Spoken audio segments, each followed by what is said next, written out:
J'étais en train de faire des films, des courts-métrages à ce moment-là, et, et je pense que je suis naturellement attiré par quelque chose qui n'est pas ordinaire. Donc je suis attiré par des choses qui vont un petit peu dans l'extraordinaire euh, et qui ont une autre dimension que juste une histoire réaliste.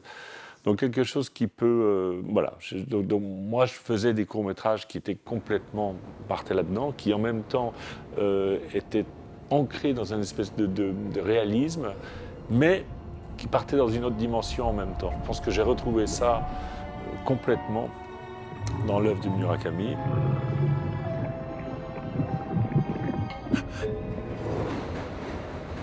Grosso modo, quand on est en train de faire un film d'animation, comme ça, il y a énormément de travail, c'est un énorme travail au niveau des images, de l'animation, tout ça, du compositing, enfin, tout est énorme, vraiment.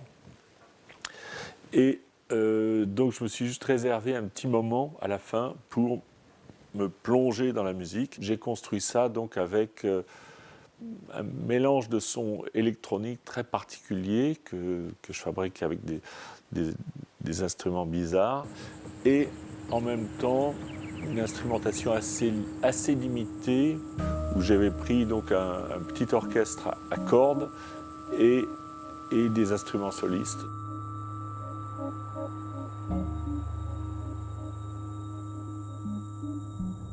En animation, on doit tout déterminer. On doit tout se dire, tiens, on a une page blanche en fait, et on se dit, tiens, on va mettre ça à l'intérieur. Et à chaque fois qu'on met quelque chose dans l'image, on dit, comment on va le faire? Et donc, quand on travaille avec une équipe, on commence à déterminer les choses. Moi, mon approche, elle est purement instinctive et stylistique. Là, je vous parle, effectivement, mon attention est sur vous, et puis il y a des objets derrière, il y a peut-être des gens auxquels je prête moins attention, et donc je transcris ça d'une manière à ce qu'on les voit quand même, donc peut-être qu'on va voir leur contour, peut-être que justement je vais vouloir jouer avec la couleur de leur contour, mais peut-être qu'ils vont être transparents, et peut-être que les décors vont être un peu transparents, ou peut-être que...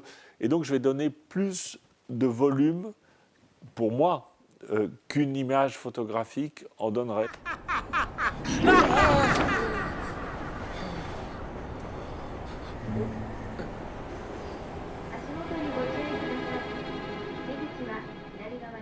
Les personnages qu'on suit dans le film, dans le récit, sont influencés indirectement par le tremblement de terre. Ce n'est pas des gens qui souffrent du tremblement de terre. C'est simplement ça réveille en eux leur tremblement de terre intérieur.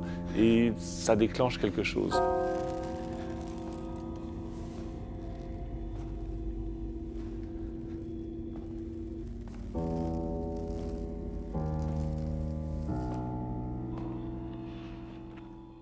Elle est obsédée par ces images du tremblement de terre et elle les regarde jusqu'à s'en faire vomir en quelque sorte. Donc elle s'en sert comme d'un catalyseur pratiquement conscient. Bon, je ne pense pas que ce soit conscient, mais je veux dire, voilà, elle regarde ça et elle regarde ces images et comme plein de gens regardent ces images, comme on a pu regarder effectivement les images du tsunami ou les images du 11 septembre. On regarde ces images, elles sont diffusées en boucle et on les regarde avec une espèce de fascination morbide. Et je pense que pour elle, c'est un peu la même chose. Mais elle les regarde avec une fascination morbide parce qu'elle sait que ça réveille quelque chose en elle, profondément. Et ce que ça réveille en elle, c'est son histoire très très personnelle.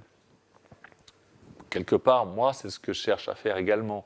Donc, ça réveille des choses personnelles en moi, et mon film, peut-être, réveille des choses personnelles pour les spectateurs. C'est un cycle. C'est comme ça qu'une œuvre artistique doit fonctionner pour moi.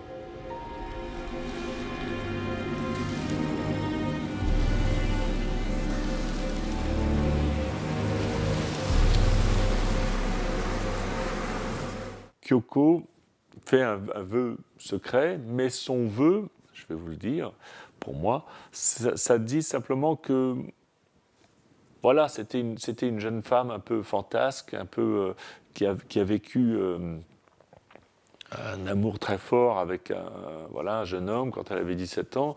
Et quand ce jeune homme est mort, accidentellement, elle s'est dit, bon, maintenant je vais rentrer un petit peu dans vous parliez de la société japonaise qui est un peu formatée. Et voilà, donc elle s'est dit, bon, non, je vais me ranger. Et je vais me ranger, je vais me marier avec Komura, et c'est ça en quelque sorte son vœu, c'est d'avoir une vie un peu raisonnable et de se dire, bon, voilà, c'est bon, maintenant je vais aller à Tokyo, je vais travailler, etc., etc. Je vais reprendre mes études. Simplement, malheureusement ou heureusement, comme je disais tout à l'heure, la vie vous rattrape, heureusement, et enfin quelquefois, j'espère, et, on se rend compte que, ah oui, on s'est dit qu'on allait être comme ci, et puis en fait, maintenant, on est comme ça, il n'y a rien à faire, et il faut regarder la vérité en face.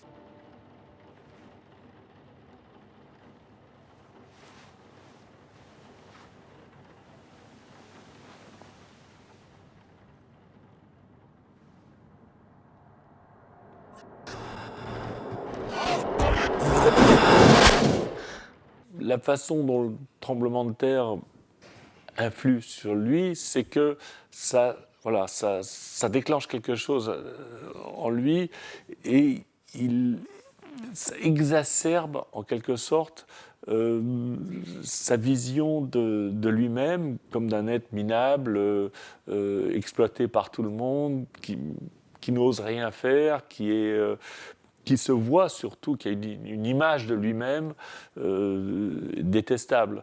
Et il en vient à imaginer qu'il pourrait être une forme de super-héros. Et Frog, son alter ego, lui propose donc de devenir ce personnage et voilà, il attrape cette opportunité pour se créer une nouvelle image, pour se voir sous un angle un peu meilleur. Ma scène préférée du film, en fait, en quelque sorte, dont je suis le plus heureux peut-être, c'est cette scène où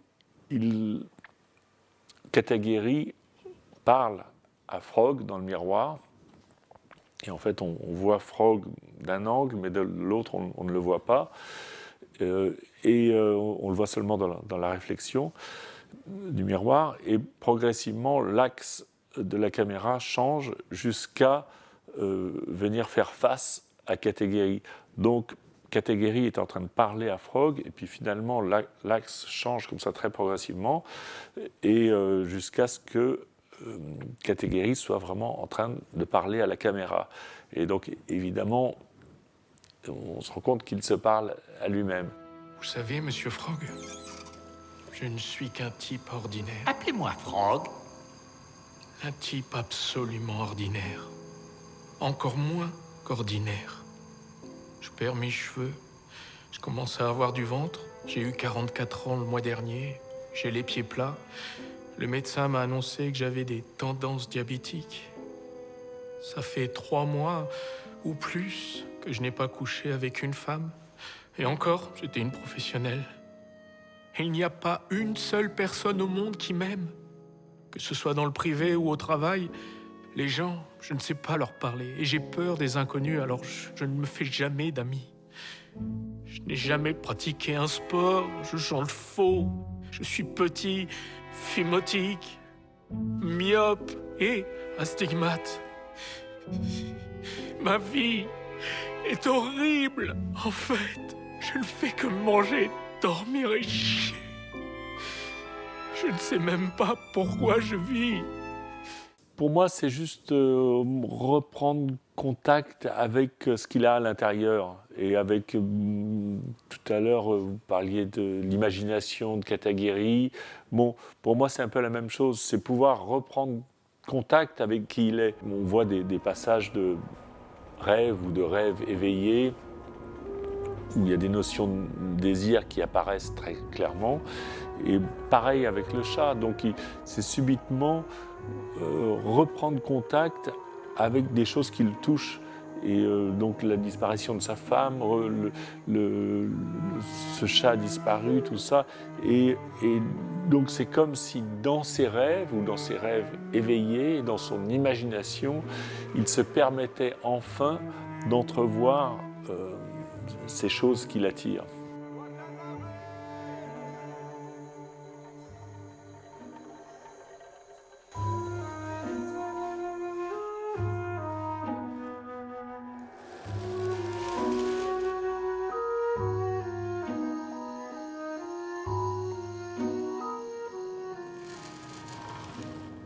Ce dernier plan avec Komura, il vient de passer un moment comme ça avec cette jeune femme et il y a comme ça une autre jeune femme aussi dans le film qui lui révèle des choses assez importantes.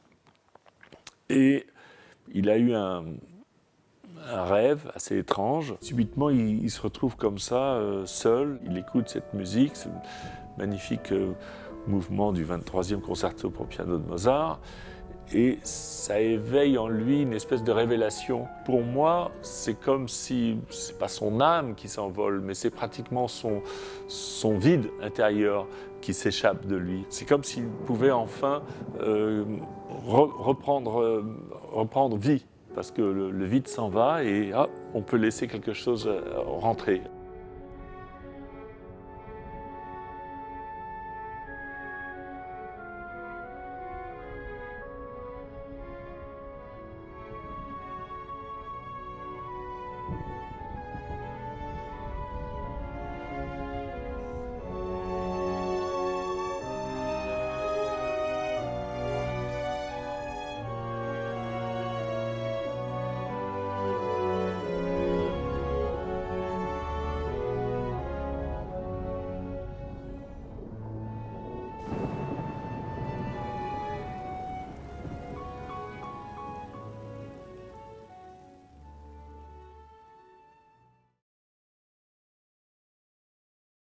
J'adore les films de David Lynch parce ils ont exactement tout ce qui m'attire. C'est la même chose que ce qui m'attire dans Murakami ou dans n'importe quelle œuvre que j'ai envie d'adapter.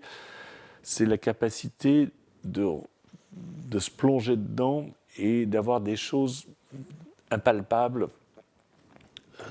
des choses dans lesquelles on peut se perdre et voilà, et retrouver, faire quelque chose d'unique, retrouver son chemin. Ah, c'est extraordinaire, la salle de cinéma, c'est marrant, c'est parce que c'est un endroit où je n'allais plus depuis que j'avais des enfants, etc. Mais où j'ai été beaucoup récemment parce que j'étais en plein de festivals. Mais moi, j'ai l'impression que la salle de cinéma va revenir, ou elle est toujours là, mais elle va revenir parce que on va reprendre goût à ce besoin de partager quelque chose tous ensemble, en silence. Ça, c'est quelque chose d'exceptionnel.